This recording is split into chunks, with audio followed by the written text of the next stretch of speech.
Hello, everybody, and welcome back to Tuesday Night Modern GameSwap Mason, a part of the Top Deck Productions Modern League. This is the fourth and final round of the evening. Got Zach Creemer on Burn, running it back, and it's Andy Falk on the Devoted Druid combo. Both of these players in 3-0, playing for a very important 4-0 opening night for the league. Yes.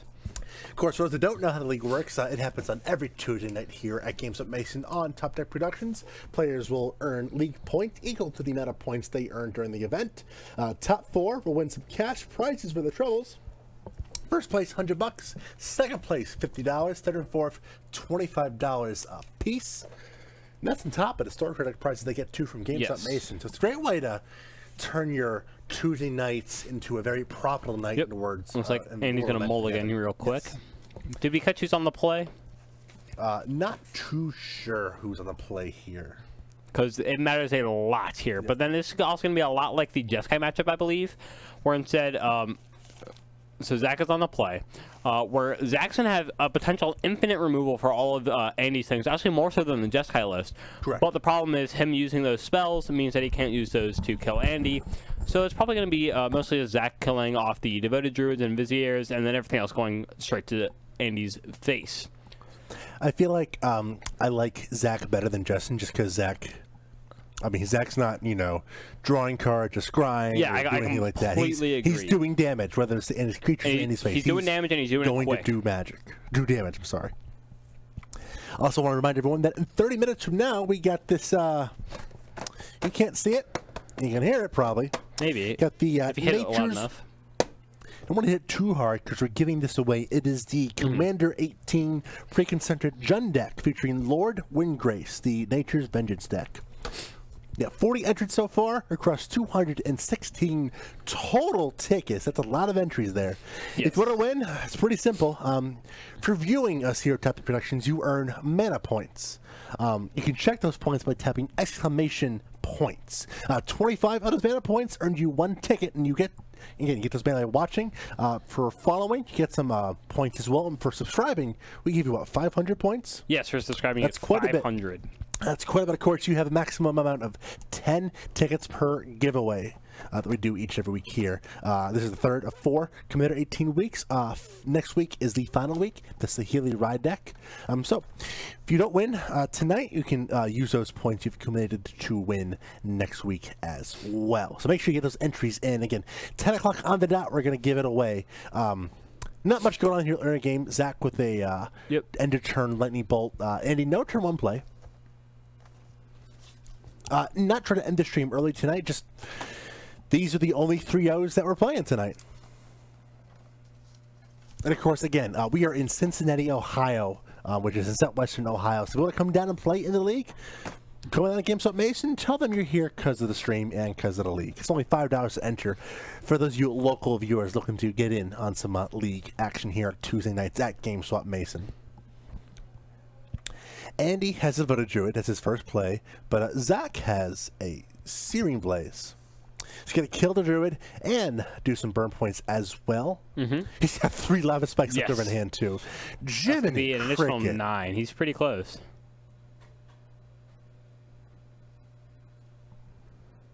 And he's at 7. Oh, my goodness gracious. What our streamer going to do was to favor an unmod Earthbound to Eric that we can get in on this giveaway. Again, this giveaway does all of our giveaways aren't exclude mods, so we want to make sure that you have the ability to enter. All right, there we go. So Andy really under the gun here. Let's see what he has on his third turn, because all Zach's done is deal 13 points of damage in 3 turns. There's a walking blizzard for 1. That's pretty interesting. That just instantly shows not ideal for Andy. I think Zach wins this one. Passing on the turn pretty interesting. Well. Yep. Andy would have loved a Cursor of Trufix. Zach drew a land. He does not have lethal just yet. He can put Andy to 1. I imagine he's going to do that. Here's Lava Spike number 2. And coming is Lava Spike number 3. Maybe. No, just passing it back. Andy's draw for turn is a land, so he's going to get the Cursor down. But I just 1. So the points again, 25 points or mana as we call them, give you 1 ticket to enter our giveaway for the Commander 18 Jund precon. Yes.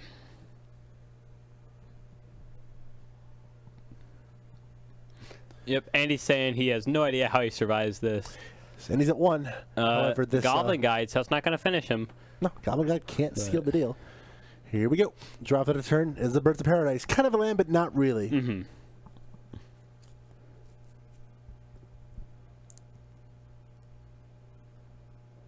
Any Divindoy attack here. And any respecting double creature from Zach's hand. Yep. He's going to play a Duskwatch Recruiter. Just pass it on He has to do everything back. he can to stay alive here. Draw the turn, another Bloodstained Mire. Yep. This is not looking too great for Zach, although all he needs is 1 card to finish this off. But then again, we know that Andy does not have the means to kill Zach yet with infinite mana. Draw turns a Bird of Paradise. There's a Quarter Calling. Zach needs something. Zach needs it here. No, he has to have 2 turns because he can go. He can't even play Vizier this turn because he doesn't have white mana. Oh, that's right. And then even if he could, the Cord would get a Devoted Druid. And it's summon sick. Yeah, it would be summoning sick. That's why I hate this combo deck so much. So Andy's pretty dead in the dirt here. He's gonna try and win this out one with combat damage, but he's gonna play another. He's gonna play a bird. There's the white mana eventually. Yes, he's for next. Pass. This about doesn't matter. Right. Everything completely irrelevant. Zach Creemer able to find the lethal points of damage. Eventually, at some point through the struggle, but he was able to get there. It's game number 1 in the books for Zach. Let's see if Andy can avoid another mulligan to 5 here. Yeah, mulligan to 5 is very rough when you're on a combo deck like that. But Zach's deck list here. I was talking to him earlier too. He says he brings in Chain to the Rocks in almost every matchup in Modern, and this is one that I definitely see him bringing in yet again. So again, Zach's sideboard: 4 copies of Chain to the Rocks, 2 Exquisite Firecraft, 4 Searing Blaze, 1 Shattering Spree, 2 Skullcrack, 2 Smash to Smithereens. He's bringing in 4 Chain to the Rocks and 4 Searing Blood, and we see him do it right here. He's also bringing in Skullcracks. I can see that just because prevent cursor, potential, also the potential infinite life combo. Although that is true. Andy is not playing any such form of combo there, but it's best to be prepared. Mm-hmm. If you're paying 1 more mana for your bolt, I imagine it is possible that Andy's at least running the card Kitchen Fangs. Yeah, it's definitely possible, and it's best that you're prepared for that than not at all. He did almost win on the 1-5, but Zach draws of a land Goblin Guide against a 2/4. Yeah. Gave Andy plenty of time to, in theory, find it, but basically an extra 3 turns after Zach already had plenty of lands. Unlucky draws there, but and even though Andy was able to Quarter Calling for the Devoted Druid, again, that's the problem with this combo deck. It can't go off at instant speed. It has to. You have to untap with the Devoted Druid, and that's something that I personally just don't like compared to Abs and Company just being able to. It's not even so instant speed combo off. Not even, so by instant speed, it's not basically it means that once you get the pieces, you can do it immediately. Correct. Yes. Yeah. So it's not like doing it on your opponent's turn. Like, of course, you'd rather do it on your turn if they're tapped out or something. But basically, what it means is that Andy has to give Zach a full block of time before he can do it, because he needs to have the combo set up in his end step before he can do it on his turn. So for those that don't know, the old school Abs and Company would combo with Viscera Seera, Kitchen Finks, and then either Malira or Inoffensive Country Spirit. They would be able to infinitely sack Kitchen Finks. It keeps coming back and does not get the -1/-1 persist counter. They would scry through the entire deck until they find a Murderous Redcap to then combo off, but instead of gaining life for Kitchen Finks, they deal 2 damage to their opponent until they kill their opponent. Yeah, and basically why Jake selects it so much is that you can do it at instant speed. Right when you get the pieces for the combo's done, you win the game. Correct. It was also really good at grinding out the opponent as well. I compare that to the Druid combo. Cards like Malira, Inoffensive, Viscera Seera, Kitchen Finks, or Murderous Redcap. They're still pretty decent cards in their own volition. How do you think that matchup against humans would be, the old company deck?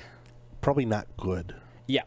Just because humans is able to, humans can't take the creatures from your hand. They cannot, but they can name Meddling Mage. Meddling Mage would be pretty big. Yeah, so if they get Meddling Mage, I think you could lose that game. But it's interesting because Meddling Mage can name the card, but you can still company for it or court for it. Yeah. It'll be pretty interesting to see. I think if that deck was still around, I don't think it would be bad at all. It would be a little slower, a little grindier, but I think right now Modern is all about being a lot faster right now. Yes, I think that. I don't think it's really fit for the format. Yeah, I think it's a little bit too slow compared to the other combo decks or the other aggressive decks out there. Yeah. But as I was saying, so the way that old school Abs and Company combo compares to Druid combo is that the combo pieces in Devoted Druid and Vizier and Remedies, they're not the greatest creatures in their own right. They can't apply the same pressure or grind out the same way the other creatures in Absent could.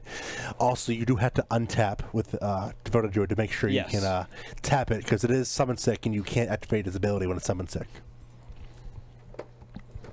Like when it goes off, it's great. You get this gigantic walking ballista. For sure. But at the same time, if you're playing a combo deck, I mean, KCI's faster, Storm's faster, Humans can apply pressure. The thing that really threw me off was that I could not outgrind Jund anymore.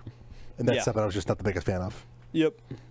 That was just something I had no desire. And yeah, there's a fair amount of graveyard hate running around too. Especially with KCI and Hollow One getting more popular. But not as much. I feel like Graveyard Hate has been toned down since Absent Company was perceived as the best deck in the format, bar none. But it just folds the Graveyard Hate. Both players keeping their 7s. Andy, I think he has a one-lander, and he's forest, really hoping this Noble Hierarch lives. Yes, we'll see if Zach bolts it, and he does. Zach, heads up play from Zach. As always, bolting the bird. I really hope for Andy's sake he has a second land here. I get the theory in keeping just one lander with the Hierarch. Oh yeah, especially when on the play. Like, if it doesn't draw that second land. And you also really don't want to mulligan after seeing what happened. He does. Because he has a Temple Garden. Okay, so he's got to go. Yeah.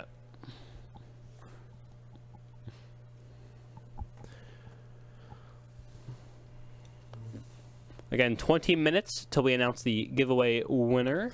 A Windswept Heath off the top, so he's able to, build towards a 4/4 Knight of the Require, which is something that can't be scoffed at. This burn deck is really good at dealing damage and removing things, but it's hard to deal 4 damage to a creature in this deck. Chain That Rocks is something that can get a circumvent that we see 2 copies of Steering Blood in Zach's hand. We see Eidolon and Hannibal. So it needs at 18. We're going to see what Andy's follow-up is. I imagine it's Devoted Druid. Again, if you're looking to make sure you have enough mana points to have the maximum amount of tickets for a giveaway, the best way to do that is subscribe. If you have Amazon Prime, you get the free Twitch Prime sub each and every month. A subscription will get you 500 points to enter each and every giveaway we do. So it gives you enough points into this one, the next one, which will feature the Blue-Red Saheeli deck, and as well as any other future decks, future giveaways we do as well. Searing Blaze, the draw from Zach. He's going to fetch, he's going to shock, he's going to Searing Blood away the Lux and Quasali Prime. I am so bad at that! Yes. That's like the second time tonight. I think always the past, do that. Like, couple weeks. If that was a drinking game, then you would all be drunk. All right, Andy, at 14, here's a 4/4 Knight of the Royal Quay. Again, Zach can't 1-for-1 this card. Yes. He has to path it, he has to chain it.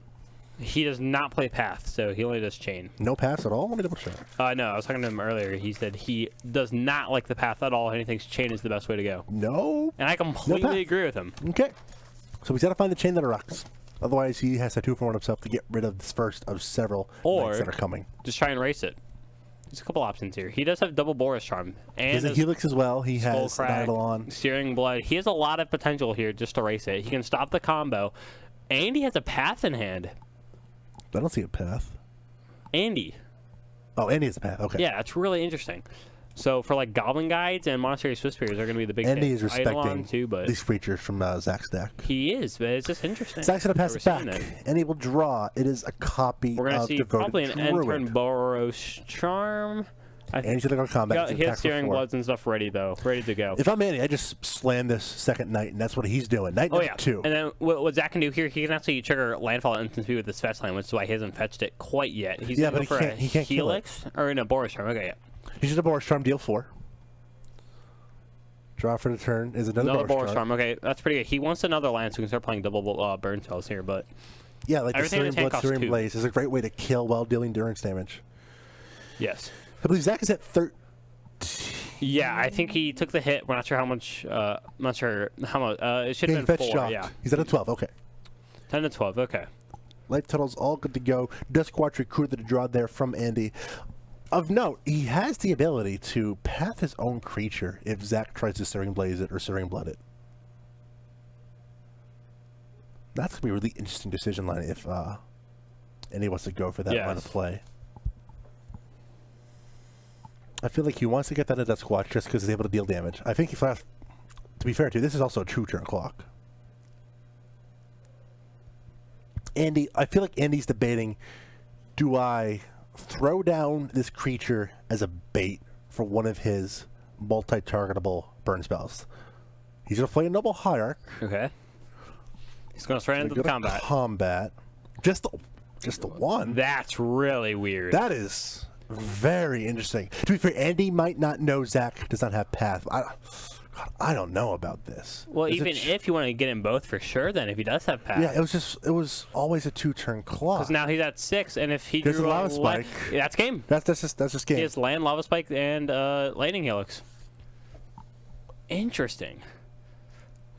He didn't have lethal. He took the Exalted over 3 more damage. Yeah, and Zach just owns Lava Spike and Helix, and that's gonna be game. Nothing Andy can do about that. Wow. Zach Creemer able to get there. Interesting. All right, Jake. So we have 15 minutes before we announce this giveaway. What do you want to do? I'm gonna try to find a look for a backup match. Yeah. Alrighty.